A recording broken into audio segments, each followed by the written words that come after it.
Asian news के तमाम नाजरीन को मलिक खुर्शीद हसन का सलाम। बिहाड़ी थाना सदर के हदूद 33WB के रिहायशी दूध फरोश मोहम्मद मुश्ताक चौहान पर बासर मुलजमान का बेईमाना तशद्दुद। मुलजमान के तशद्दुद से मेहनत कश की हालत गैर। पुलिस बासर मुलजमान के खिलाफ कार्रवाई से इनकारी। मुतासरा की RPO मुल्तान DPO बिहाड़ी से इंसाफ फराहम करने की अपील। मज़ीद तफसील नुमाइंदा एशियन न्यूज़ बिहाड़ी मोहम्मद शमून नज़ीर की इस रिपोर्ट में। जी बिल्कुल, थाना सदर के हदूद 33WB के रहायशी दूध फरोश मोहम्मद मुश्ताक चौहान और बासर मुलजमान का बेईमाना तशद्दुद। मुलजमान के तशद्दुद से मेहनत कश की हालत गैर हो गई, जिस पर मुलजमान मौके से फरार हो गए।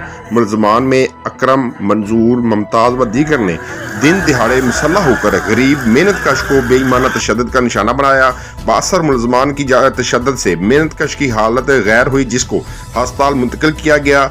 मेडिकल में तशद्दुद साबित होने के बावजूद पुलिस खामोश तमाशाई का किरदार अदा करने लगी। बासर मुलजमान ने मामूली घरेलू तनाज़े पर मेहनत कश को तशद्दुद का निशाना बनाया। पुलिस थाना सदर भी मुबीना तौर पर मुलजमान की पुष्टबराई करने लगी है और तहरीरी दरखास्त के बावजूद मुलजमान के खिलाफ कार्रवाई से गिरेजा। मुतासरा शख्स ने वज़ीर आला पंजाब, RPO मुल्तान और DPO बिहाड़ी से नोटिस लेने की अपील की। मज़ीद खबरों और अपडेट से बाखबर रहने के लिए देखते रहिए एशियन न्यूज़ HD।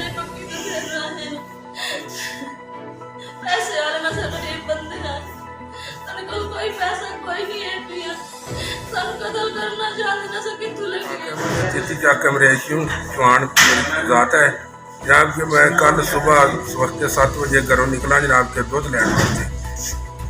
दुध का मैं काम करता जनाब के अगे 5 अफराद से जेडे खड़े सी कुआड़ियां सोटे लैके। कौन कौन से? अकरम सी जनाब, उसका बेटा उस्मान, उसका भाई मंजूर, एक अरफान, एक जनाब महबूब।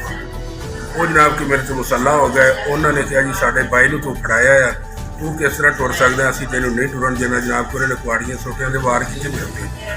उस तो बाद जनाब 46,520 रुपये मेरी जेब से उन्होंने काट लिया जनाब। तो मैंने उन्होंने कुआड़ियां मारिया, मार के उस तो बाद जनाब 3 काला 15 नंबर से भी की जनाब। तो वो भी जनाब के नहीं है। 2 घंटे बाद कि डाला गया, मैं नहीं देखा गया या नहीं गया उसके मौके पर जनाब। मैनू एंबुलेंस लैके आ गई है। उस तो बाद जनाब के मैनू कोई इंसाफ नहीं मिल रहा। मेरी जनाब गुजारिश है DPO बिहाड़ी, IG पंजाब और वज़ीर आला पंजाब जनाब के मेरे मैनू इंसाफ